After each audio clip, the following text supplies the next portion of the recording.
Idaho has a large precious metal industry, largely due to its geology.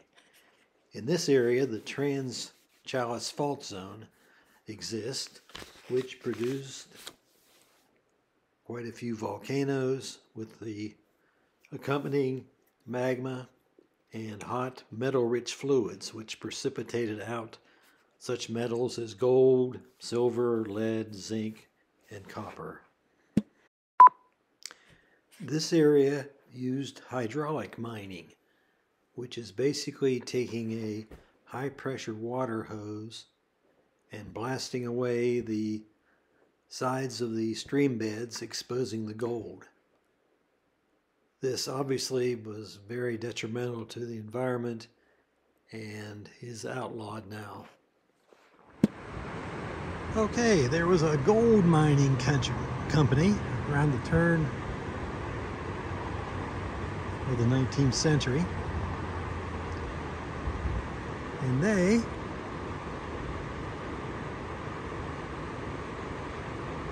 needed power, so they built this dam across the Salmon River, and upstream, I don't know, half a mile, is hot springs, and they figured the dam and the hot springs would keep the water temperature high enough that the dam would work year-round. It, in theory, worked out pretty good, except the ore was so poor that the venture failed. So, best laid plans. The Department of Natural Resources came in and dynamited the other part of the dam over there to let the river flow through like it normally did.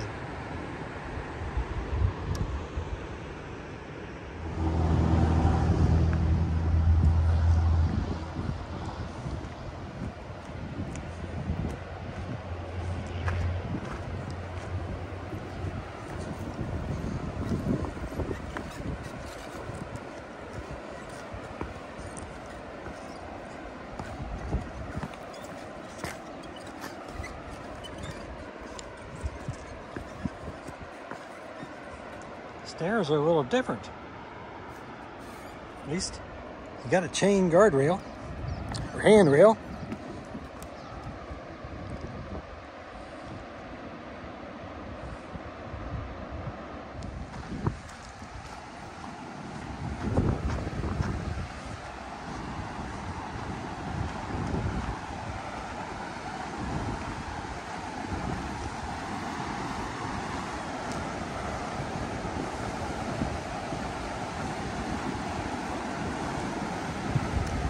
And I went down this river, which is the Salmon.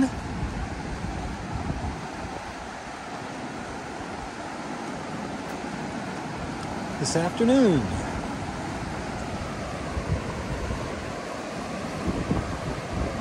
There's a pretty good drop in elevation right in here.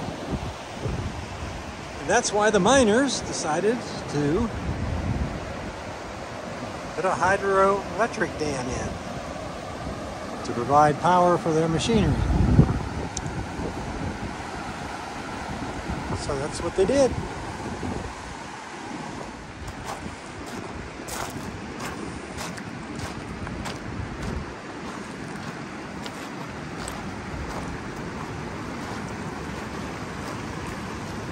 Okay, this is the narrow spot. The dam went all the way across here. Used partly natural and partly rock formations.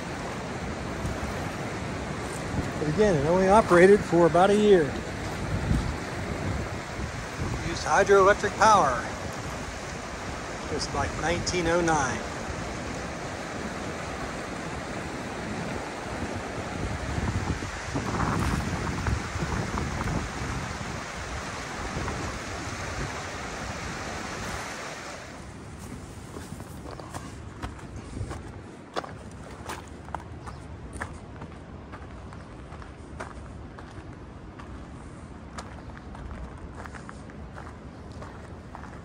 And there is the concrete part of the dam. It still remains.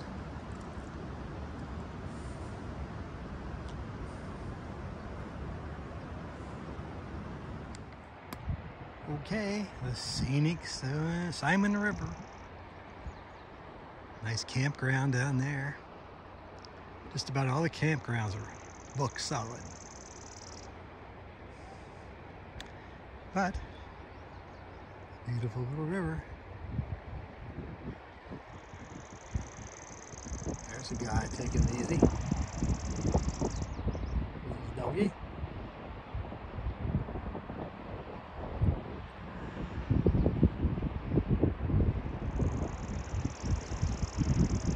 Another one over here.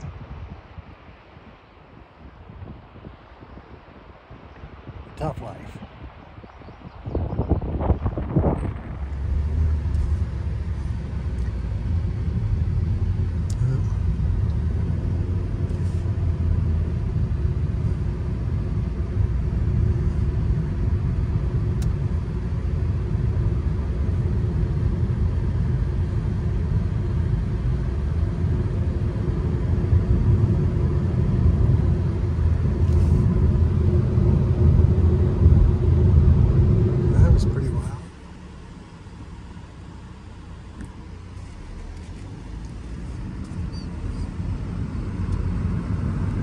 That's a different formation.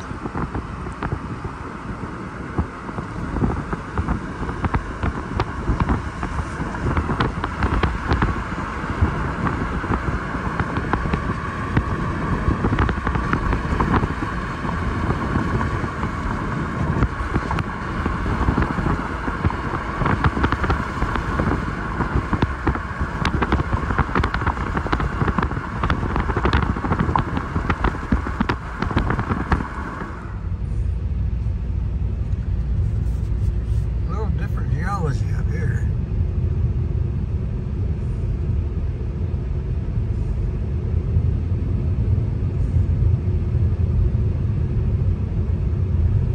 I guess there's sandstones from the time when the North American continent was down near the equator and all of Utah was under a shallow sea. Some of that rock is exposed up here. That is a long time ago.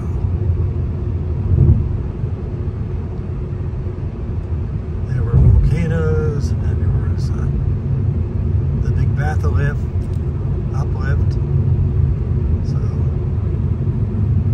lots of stuff.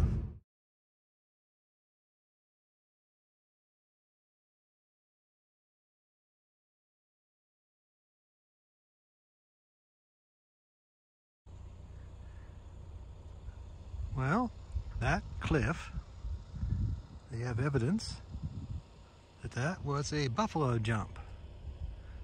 This has shown Indians, the later ones, after they got the horses from the Spanish. So we're talking 18th century Shoshone. Would drive small herds of buffalo off those cliffs, making it easier to kill them, I guess. Also, they have not far from here a weapons factory that they use to make arrowheads and that kind of stuff. Okay, this is the country around Chalice, Idaho.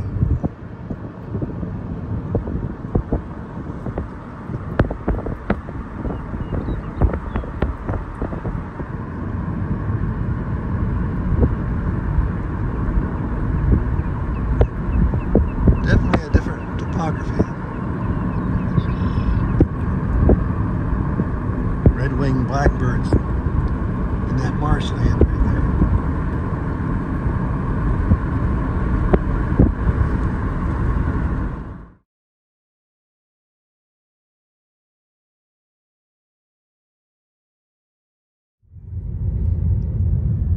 Salmon River over there.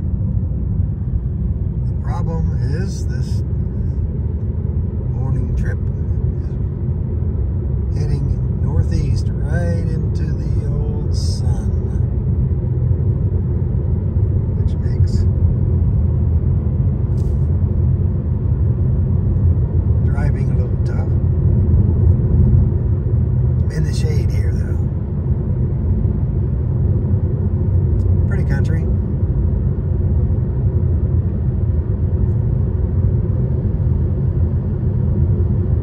Getting some bigger mountains here up ahead. They do pump out water around here. This is even up in the mountains.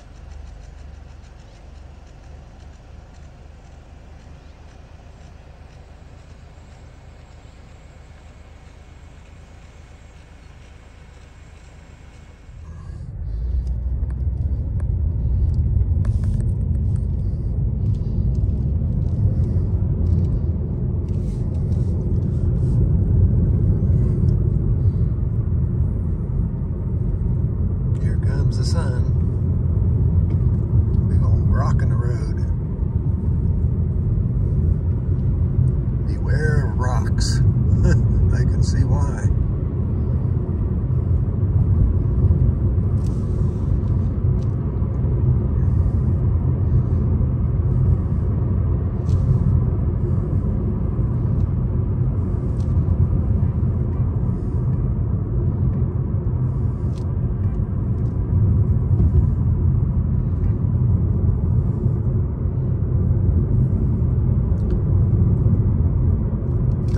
Gorge. They call things a lot of gorges out here.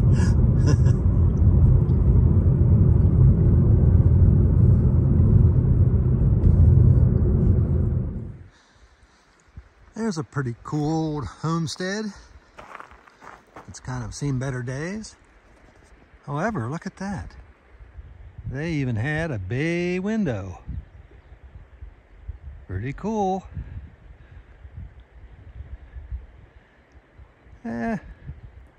It's a fixer-upper. A little paint, a little putty here and there. Good as new. Beautiful spot. Here's my car down the way.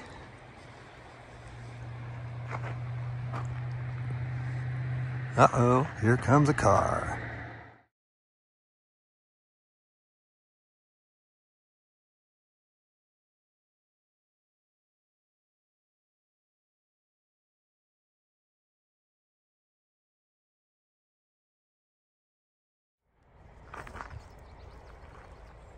Rats. A couple deer just forded the river. Oh, there it goes. Boop-de-bloop-de-bloop.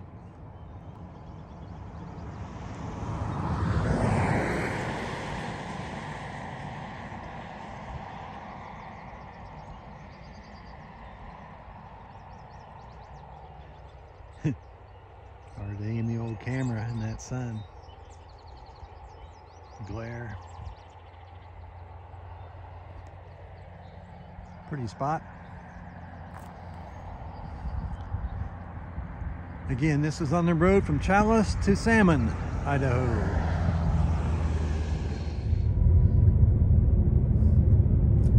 Unusual formations along here.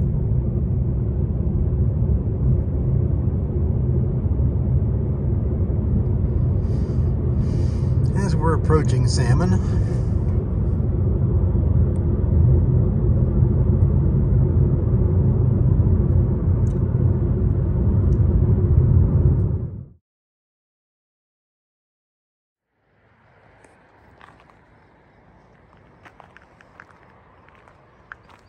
Idaho hermits. Living more than 60 years, hand-built dugouts across the Salmon River from this site. Richard Dugout Dick Zimmerman came to symbolize the Idaho hermit. With colorful names like Buckskin Bill, Hank the Hermit, these men and a few women eked out a lonely existence along the Salmon River. I guess so. Dugout Bill dug several dugout caves during his time. He died when he was 94. Man.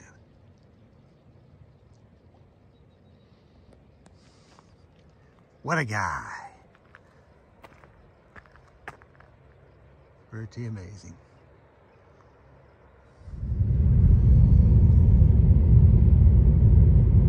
Twin Peaks area.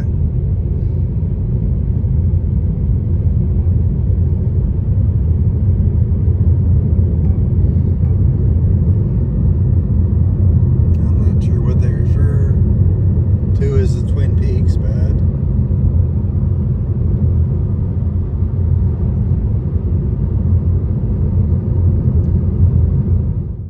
I think I shall never see a poem lovely as a tree whose hungry mouth is pressed against the earth's sweet flowing breast, a tree that looks at God all day and lifts her leafy arms to pray, a tree that may in summer wear a nest of robins in her hair, upon whose bosom snow has lain, who intimately lives with rain.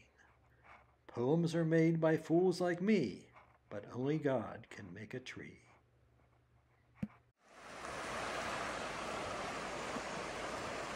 What a beautiful morning. Perfect temperature, no humidity, very little wind. Look at that hillside up there.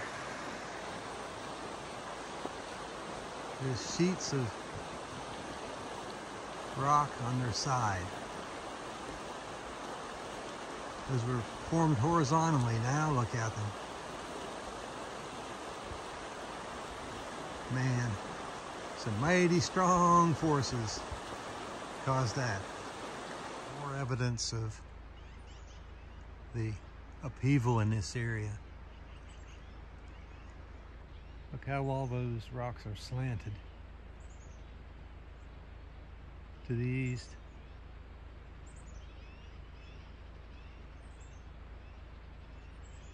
Wow.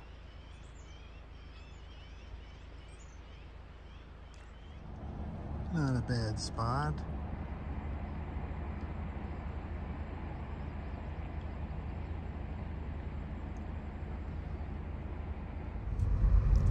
Here is definitely a different place. They got all these old bicycles, wagon wheels.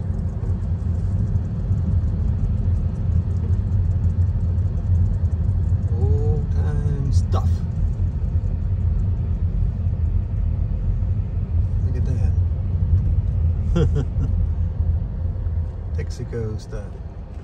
That not wild.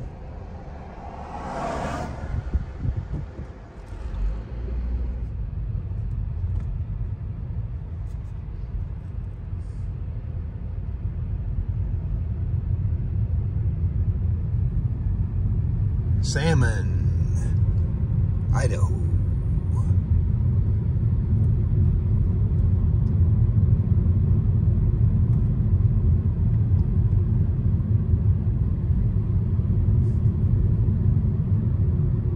Okay, Clark explored the upper parts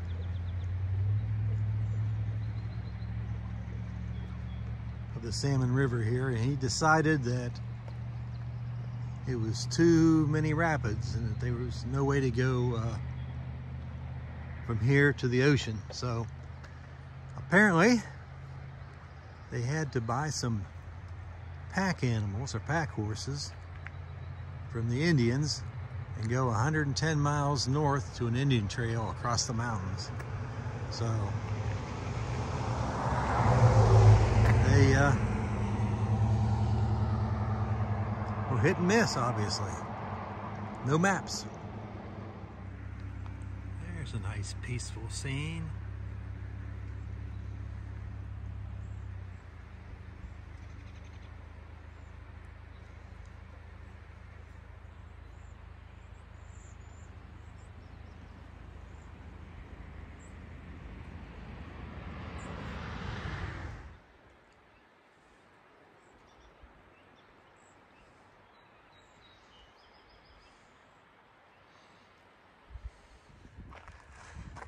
This is the spot of the Nez Perce Trail.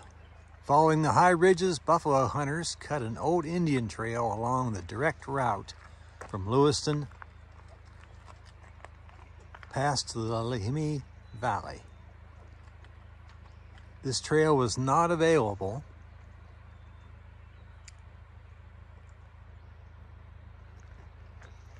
to Lewis and Clark in 1805 when they came through here. But an early missionary named Sam Parker crossed it with the Nez Perce trading party 30 years later.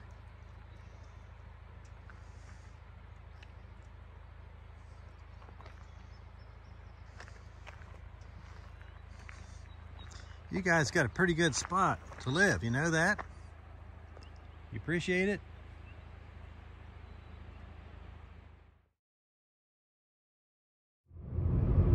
This is Gibsonville. You can see a lot more pine trees. We're still about 100 miles from Missoula. But the forest looks different. It is appearing.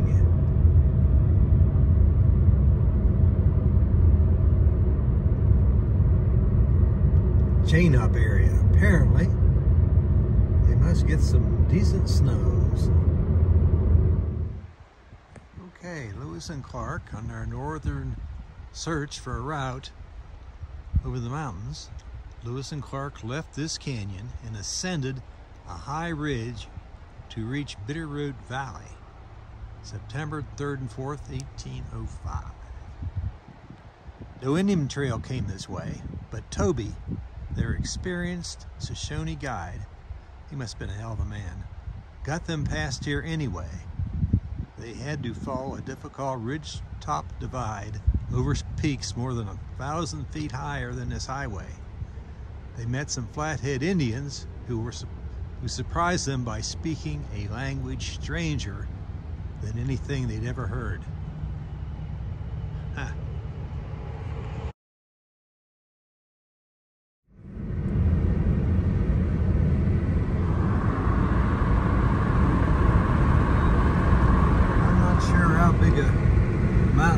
I just went up, but it was a long haul. I don't have any idea how Lewis and Clark accomplished this with no roads. Now we're going down.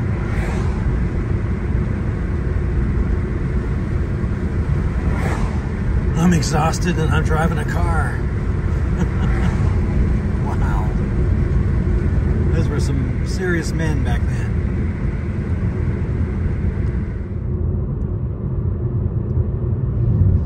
I think these are ponderosa pines. You can tell what elevation you are by the type of trees there are.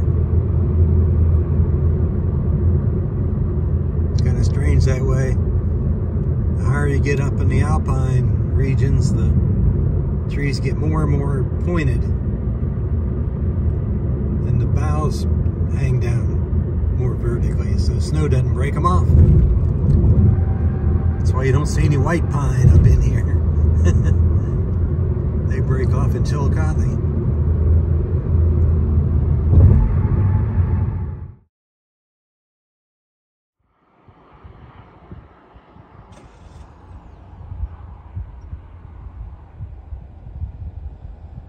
I'm not sure if I'm in Montana. Yeah, to answer my own question, yes, I am in Montana. This is Darby, Montana area.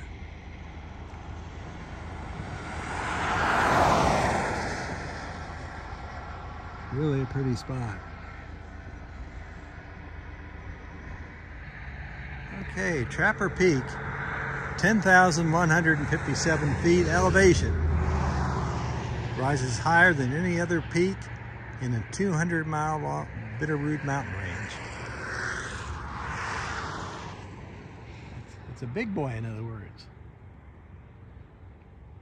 It extends along the Idaho-Montana border from the Snake River Valley in Idaho to the creek, the Clark Fork River in Montana.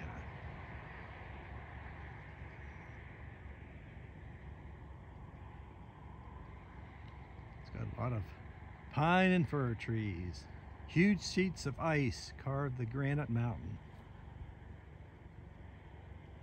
Horns, cirques, moraines, arts. Pretty amazing. Okay, this says the Chopper Peak had human activity 8,000 years. That's a long time. The Bitterroot Salish Native Americans lived in the valley until 1891, when they were moved, typical, to the Flathead Indian Reservation. 1805, Lewis and Clark came here. In an attempt to flee from the U.S. Army in 1877, the non-treaty Nez Perce Native Americans passed peacefully through the valley on their way east. Oh boy, I wonder why they're bitter.